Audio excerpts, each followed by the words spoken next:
I remember that night as if it had been etched into my soul.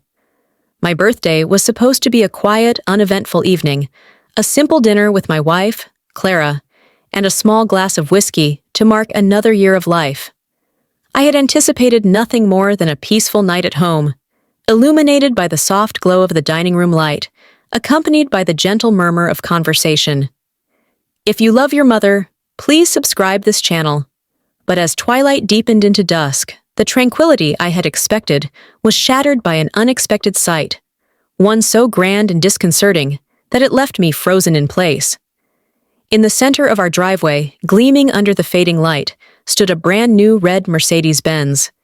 Its polished surface caught every last ember of daylight, its curves reflecting a brilliance that seemed almost otherworldly. I stood there, rooted to the spot, my pulse quickening as Clara's mother, Margaret, stepped out of her own vehicle with the confidence of someone who had orchestrated this moment down to the last detail. She smiled, a knowing and practiced expression that carried unspoken intent. "Do you like it?" she asked, her voice calm but commanding. "It's the latest model. You should be grateful." Her words settled over the gathering like an unshakable decree. Gasps and murmurs of admiration filled the air, but beneath the awe, something within me twisted with unease. I couldn't bring myself to share in the wonder. The car, so flawless, so extravagant, felt less like a gift and more like a carefully placed snare. I met Clara's gaze, and in her wide eyes, I saw my own fear reflected. "Mom, this is too much," she said hesitantly. Margaret dismissed her concern with a casual wave. "Nonsense. My son-in-law deserves the best." I forced a smile, whispering a measured, "Thank you, Margaret." This is quite the surprise. But even as I said it, a silent warning settled deep in my gut. Something was wrong. The night unfolded around us in a blur of laughter, clinking glasses, and polite admiration, but I remained trapped in my own thoughts. I couldn't shake the feeling that Margaret's generosity was a facade, that the car, so pristine and inviting, was hiding something far more insidious. I replayed every glance, every calculated movement she had made, piecing together an unsettling realization. This was no ordinary gift. It was a move, a play in a larger game of control.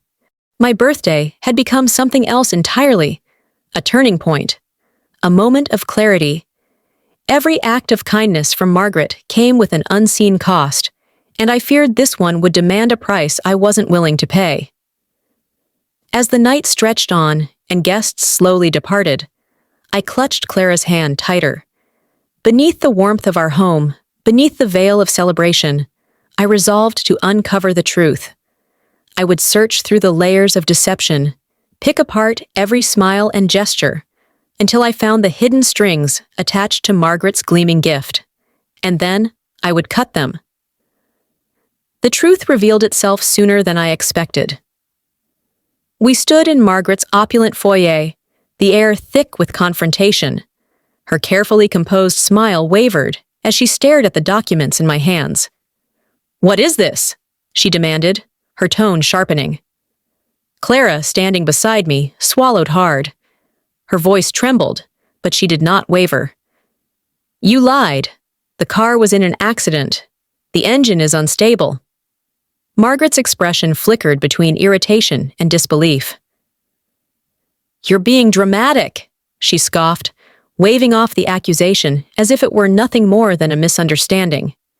I stepped forward, pulling another set of papers from my coat pocket. "Then explain this," I said, my voice low, steady, weighted with the sting of betrayal. I placed the documents on the table between us.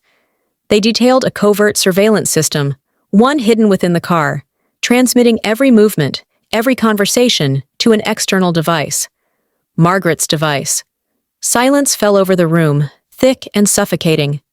For the first time, I saw it. The absence of her usual confidence, the split-second vacancy in her expression as she grasped for a response. Clara's grip on my hand tightened as the pieces of Margaret's scheme fell into place. Every offhand comment, every unnecessary act of generosity, It had all been part of a carefully constructed web of control. Margaret inhaled sharply, then exhaled in a hushed, desperate murmur. I only wanted what was best for you, but the illusion had already shattered. Greatness is freedom, I said, not surveillance, not control, not manipulation disguised as generosity. Margaret's gaze flickered with something unreadable, perhaps rage, perhaps regret. Clara, torn between the mother she had known and the truth now laid bare before her, stepped forward. Her voice was quiet but firm. We're done being your puppets. The finality in her words sent a visible tremor through Margaret's carefully composed demeanor. You think you can just walk away from this? She hissed. I met her gaze without flinching. We already have. The room held its breath, and in that moment, I understood. This was not just about a car. It was about reclaiming our lives, about severing the ties that had bound us for too long. Clara and I stood together, unwavering. As I gathered the documents, as we turned toward the door, I knew there was no turning back. Margaret's grip on our lives had ended, and for the first time in years, we were free. Thanks for watching.